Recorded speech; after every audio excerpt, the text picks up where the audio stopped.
Hello दोस्तों, क्या आप नौकरी करना चाहते हैं या फिर बिज़नेस करना चाहते हैं? अगर आप बिज़नेस या नौकरी दोनों में से किसी भी चीज़ को करना चाहते हैं तो चलिए दोनों के बीच के डिफरेंस को समझते हैं।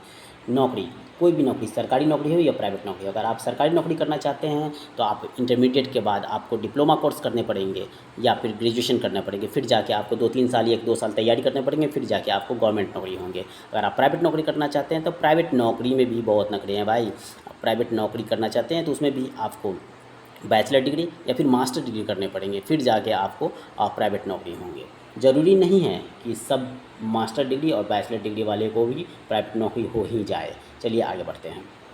गवर्नमेंट नौकरी, वैसे नौकरी जो सरकार के कंट्रोल में होता है, जैसे IAS, IPS, bank officer, railway officer या कोई अन्य नौकरी जो सरकार के कंट्रोल में होते हैं, वो सारे सरकारी नौकरी कहा जाता है। इसके लिए आपको बहुत सारी तैयारियां करनी पड़ेगी, बहुत सारी डिग्रियां की ज़रूरत होती है और बहुत सारी तैयारियां की ज़रूरत होती है। चलिए आगे बढ़ते हैं।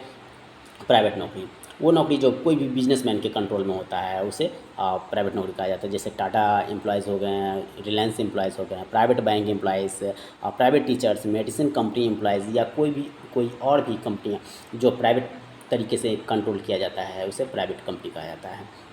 नौकरी सरकारी या प्राइवेट कोई भी हो, 8 घंटे आपको नौकरी करने पड़ेंगे, फिर आपको एक फ़िक्स सैलरी मिलेगा जिससे आप अपने काम में खर्च करेंगे और कोई भी, या फिर आप उस पैसे को लास्ट में कितना बचा पाते हैं वो आपके ऊपर डिपेंड करता है। तो चलिए आगे बढ़ते हैं।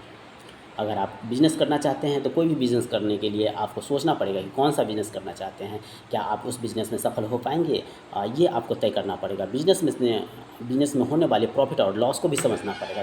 तो चलिए आगे बढ़ते हैं। कुछ ऐसे पॉइंट्स इंडिया में हैं जो सक्सेसफुल बिजनेस को रन करने के लिए ज़रूरत पड़ते हैं, जैसे कि प्लानिंग। आपको प्लानिंग करना पड़ेगा कि कौन सा बिज़नेस करना चाहते हैं, कहाँ करना चाहते हैं, कहाँ से फंड आएंगे, कौन सा प्रोडक्ट बनाएंगे, कहाँ बेचेंगे, सारी प्लानिंग करने पड़ेंगे आपको। फिर उससे रिलेटेड आपको मार्केट रिसर्च करना पड़ेगा कि जो भी आप प्रोडक्ट बना रहे हैं उसका मार्केट क्या है, डिमांड है या नहीं है। फिर आपको ट्रेनिंग करनी पड़ेगी। ट्रेनिंग उस कंपनियां से करेंगे जहां उस प्रोडक्ट वो वाली प्रोडक्ट बनती है, ताकि आप अच्छे गुणवत्ता वाले प्रोडक्ट को बना सकें। फिर फंड आपको अरेंज करना पड़ेगा, अगर आपके पास फंड है या फिर आप बैंक से लोन लेते हैं। फिर रॉ मटेरियल, आप रॉ मटेरियल कहाँ से लाते हैं ताकि अच्छे गुणवत्ता वाले आपका प्रोडक्ट बने, तब मार्केट में अच्छा डिमांड हो आपका।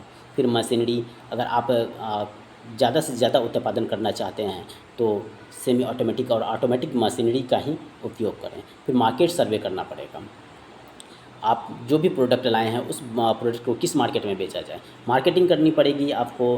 फिर आप फंड का कलेक्शन करेंगे और इस टाइप से आप पूरे बिजनेस के प्लानिंग को आप समझ पाएंगे। फिर स्ट्रेटजी बनानी होगी। मैं इस टाइप के वीडियो आपको लाता रहूँगा, इसलिए आप मेरे चैनल को लाइक करें, शेयर करें, सब्सक्राइब करें और बेल आइकन दबाना ना भूलें ताकि मेरा कोई भी वीडियो आपसे ना छूटे। थैंक यू दोस्तों, धन्यवाद।